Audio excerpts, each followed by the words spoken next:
பங்குனி மாதத்தில் வருகின்ற உத்திரம் என்பது பங்குனி உத்திரமாக உலக பிரசித்தி பெற்றது.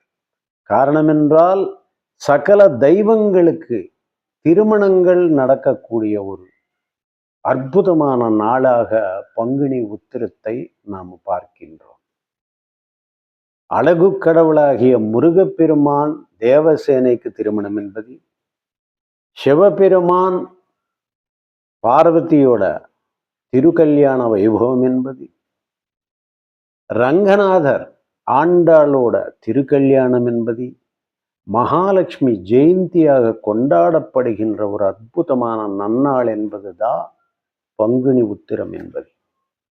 அதாவது பங்குனி மாதத்துல உத்திரம் நட்சத்திரத்தன்று பௌர்ணமியோட கூடி வரக்கூடிய இந்த ஒரு அற்புதமான சுப நாள் என்பது தெய்வங்களே அனுக்கிரகம் முழுமையாக கிடைக்கக்கூடியது.